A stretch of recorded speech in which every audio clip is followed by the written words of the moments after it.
کہ میں آپ کو یہ مشورہ دینا چاہتا ہوں آپ کی پارلیمنٹ کو کہ آپ بین الاقوامی مالیاتی اداروں پہ ڈپینڈنس ختم کر دیں، کیونکہ آپ ترقی نہیں کر سکتے.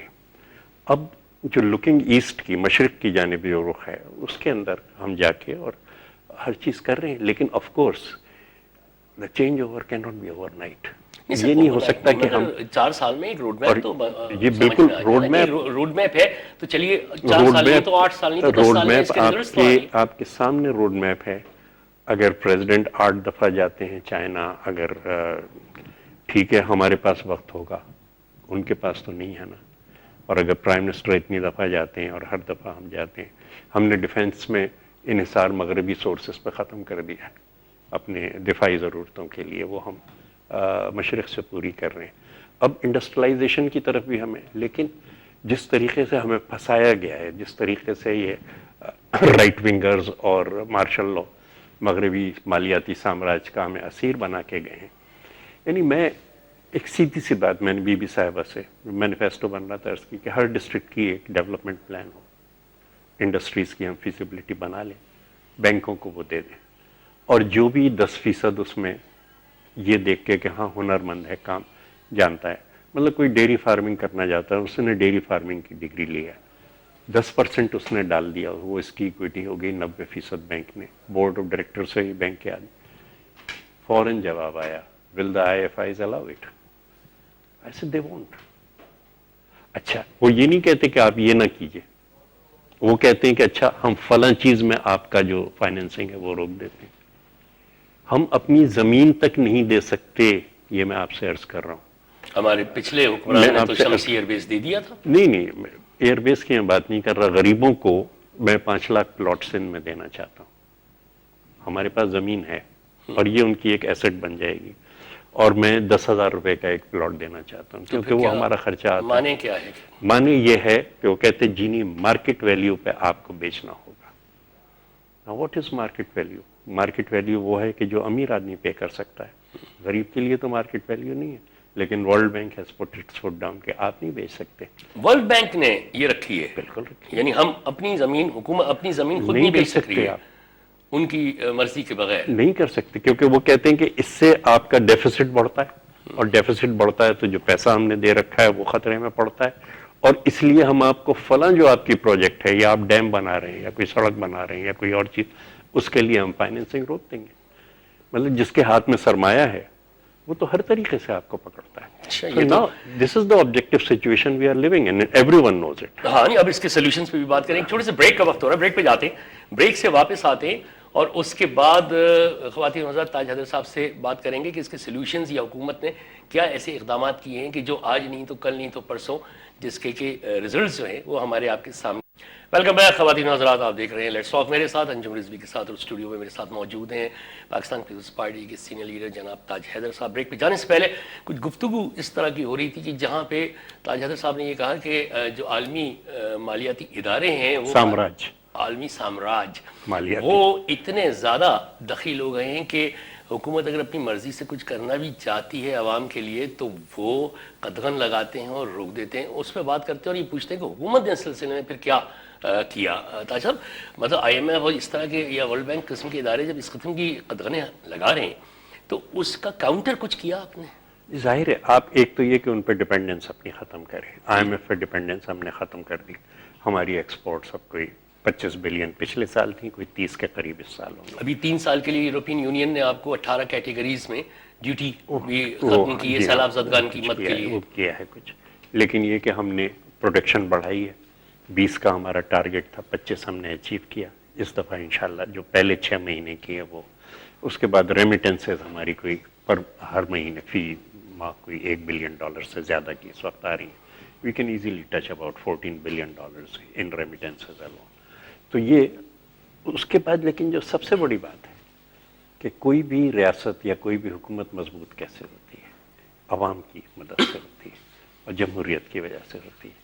جو پہلا چیز ہے وہ یہ ہے کہ ہم ملک میں جمہوریت کو مستحکم کریں. اس وقت پرائرٹی ہماری یہ ہے. جمہوریت پہ جو حملے ہو رہے ہیں، جس طرف سے حملے ہو رہے ہیں، وہ آپ کو پتہ ہے. کوئی بیٹھ کے یہ بات نہیں کر رہا کہ اگلے انتخابات ہم فری اور فیئر اور ایک قابل اعتبار کیسے کریں. کیونکہ اگر ہماری ووٹرز لسٹ ٹھیک ہے، اگر ہمارا ووٹ ڈالنے کا طریقہ ٹھیک ہے، اگر ہمارے نتائج قابل اعتبار ہیں، تو ہماری جمہوریت مضبوط ہے، اور تیسری قوتوں کا راستہ جو ہے وہ اس کے اندر بند اس ہوتا پہ تو سپریم کورٹ کا ایک وہ میں دہرا دوں جو آیا تھا ایک مرتبہ، اخبارات کی زینت بھی بنا تھا، انہوں نے کہا تھا کہ کوئی غیر جمہوری ہتھ کنڈے سے حکومت کا مطلب غیر جمہوری اور غیر جمہوری قوتیں ہم کبھی بھی انڈورس نہیں کریں گے اس چیز کو. نہیں، وہ انڈورس کریں نہ کریں، وہ تو ہمیشہ انڈورس کرتے رہے ہیں، ان کی تاریخ. اب تو وہ کہہ رہے ہیں ہم نہیں کریں گے. وہ ٹھیک ہے، ایک وہ نظریہ ضرورت تو کہہ رہے ہیں دفعہ نہیں ہو نہیں گیا. وہ ایک تبدیلی آئی ہے، لیکن اس کا چیک اس وقت ہوگا جب کوئی چیز ہوگی.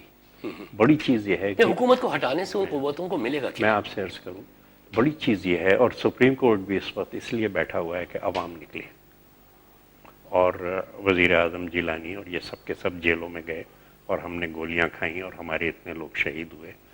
اس لیے اس وقت سپریم کورٹ جو ہے، اور یہ ہم سب کے لیے خوشی کی بات ہے کہ پاکستان کا سپریم کورٹ جو ہے وہ ہم ڈکٹیٹر کے منہ میں سے نکال کے لائے اور اس کو ہم نے بحال کیا.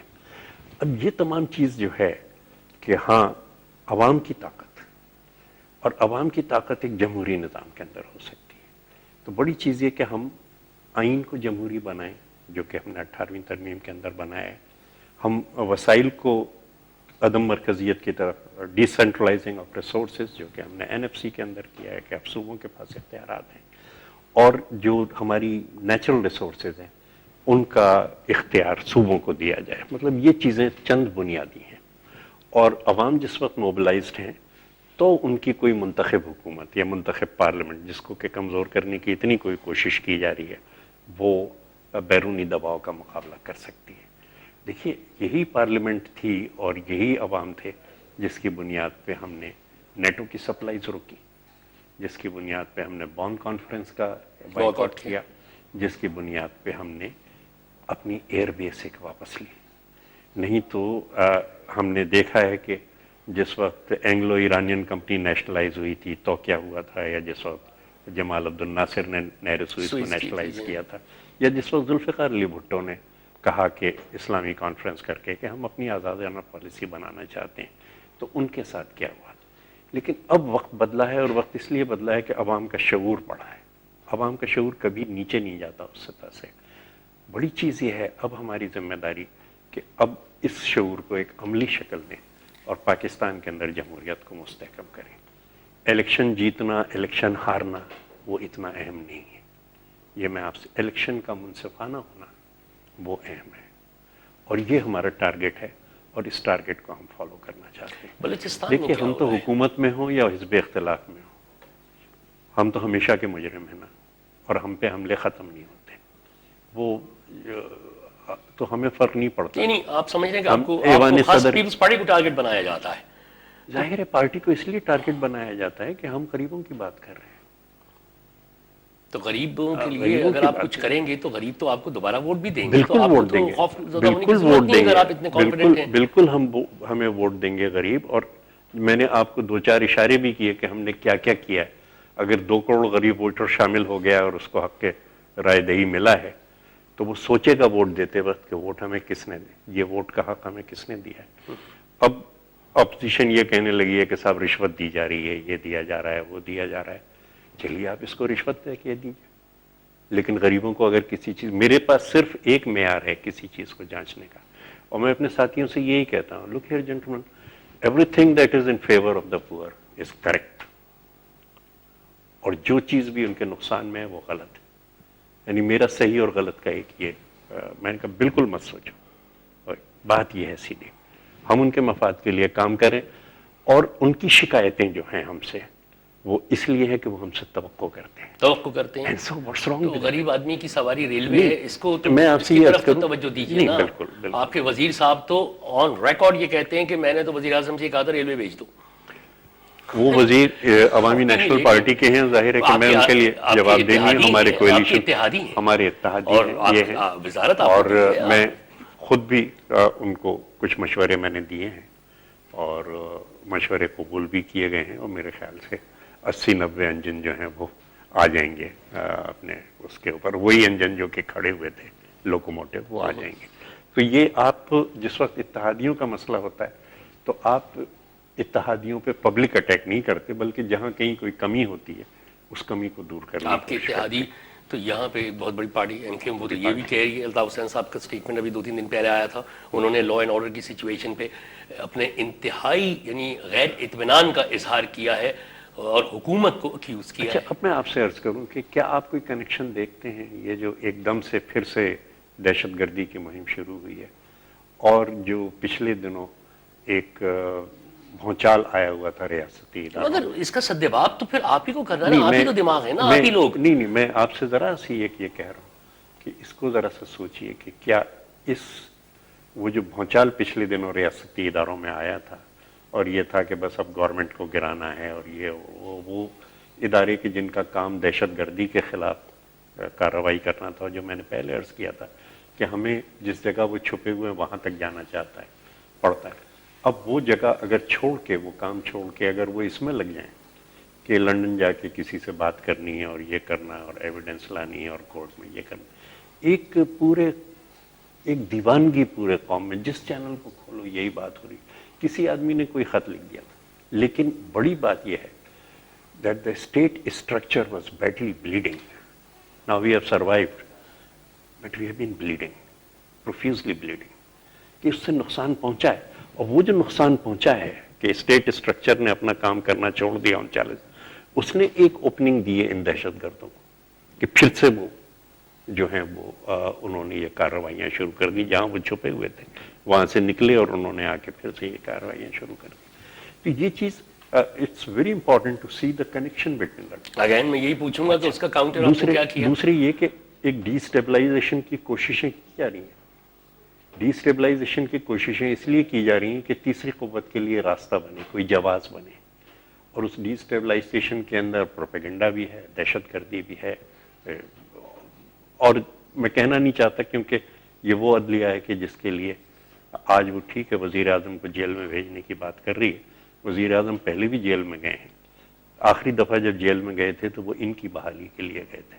بہرحال ظاہر ہے کوئی نیکی کی ہے تو اس کا اجر تو ہمیں ملنا ہے، لیکن یہ کہ یہ تمام چیزیں جو ہیں یہ اسٹیٹ اسٹرکچر کو کرپل کر رہی ہیں، اور اسٹیٹ اسٹرکچر کو جس وقت کرپل کر رہی ہیں تو پھر فردر یعنی وہی قتل بھی کرے، وہی لے ثواب الٹا، کہ آپ وہ ماحول پیدا کریں جس کے اندر دہشت گرد کارروائی کریں اور اس کے بعد آپ کہیں کہ جناب دیکھیے دہشت گردی ہو رہی ہے ملک کے اندر۔ نہیں چلیے وہ یہ تو مان لیا، لیکن کچھ لوگ تو یہ بھی کہہ رہے تھے کہ آپ خود یعنی آپ کی حکومت خود سیاسی شہید بننا چاہ رہی تھی کیونکہ ان کے پاس عوام کو دکھانے کے لیے کچھ بھی نہیں ہے، تو ایک سال میں people have got short memory، تو وہ دوبارہ صاحب کا ووٹ بینک آ جائے گا۔ انجم صاحب یہ تو اللہ نے فضیلت ہمیں دی ہے کہ شہادت ہماری پارٹی میں ہمارے گھروں سیاسی شہید کی بات نہیں، سیاسی شہید بھی اور جسمانی شہید بھی۔ آج میاں نواز شریف صاحب کو گڑی خدا بخش جانا ہوتا ہے۔ لیاری کا ایک بچہ مجھ سے کہنے لگا تاج بھائی ان کے پاس اپنا شہید نہیں ہے کوئی، یہ ہمارے شہیدوں پہ جاتے ہیں، ان کے پاس کوئی نہیں ہے۔ اور یہ شہادت یہ ایک ہماری پرانی روایت ہے شہادت کی، کہ 1300 سال پہلے کچھ ہوا تھا، ہم ہر سال سڑکوں پہ نکلتے ہیں اور ان کو یاد کرتے ہیں، یہ ہماری روایت ہے، اور اس سے ہمارا اعتبار قائم ہوتا ہے۔ جیسے مولا علی نے فرمایا کہ اچھی باتیں تو برے لوگ بھی کرتے ہیں، لوگوں کو ان کے عمل سے جانچو۔ لوگ جانچتے ہیں کہ ہاں یہ جو کہہ رہے تھے اس کے لیے انہوں نے اپنی جان دی کہ نہیں دی، اور اگر ہم نے اپنی جان دی ہے تو ہمارا ایک اعتبار قائم ہوا ہے۔ بلوچستان پہ ذرا سا میں اور آپ سے بات کرنا چاہ رہا ہوں۔ آغاز حقوق بلوچستان شہ سرخیوں کے ساتھ آیا، سب آیا، سنا ہے کہ اس میں اربوں روپے کا بھی فنڈ ہے، سب ہے، اور بلوچستان کی حالت ہم سب جانتے ہیں۔ ہم یہ بھی جانتے ہیں کہ وہاں تو اب میڈیا چینلز پہ قدغن لگ گئی ہے، ان کے تنظیموں نے کیبل آپریٹر سے کہا ہے کہ کیونکہ ان کا گرج یہ ہے کہ حکومت یا حکومت کے اتحادی جو ہیں بلوچستان کے مسئلے پہ سیریسنس اختیار کر ہی نہیں رہے ہیں۔ قومی ترانہ وہاں نہیں بج رہا، ان کے بعض سکولز میں پاکستان کا جھنڈا بعض سکولز میں نہیں لگ رہا۔ کہیں ہمیں گورنمنٹ سیریس نظر نہیں آتی ہے اس مسئلے کو حل کرنے کے لیے؟ دیکھیے اس میں دو طریقے ہیں۔ ایک طریقہ وہ ہے جو پاکستان کا اسٹیبلشمنٹ کرتا رہا ہے اور آج کل بھی مصروف ہے، وہ سمجھتا ہے بس یہ ایک طریقہ، وہ یہ ہے کہ جہاں سے آواز اٹھے اسے کچل دو۔ دوسرا طریقہ سیاسی ہے کہ اعتماد، اعتبار، یہ بتایا جائے کہ ہاں ہم اور آپ ایک ہی کشتی میں سوار ہیں،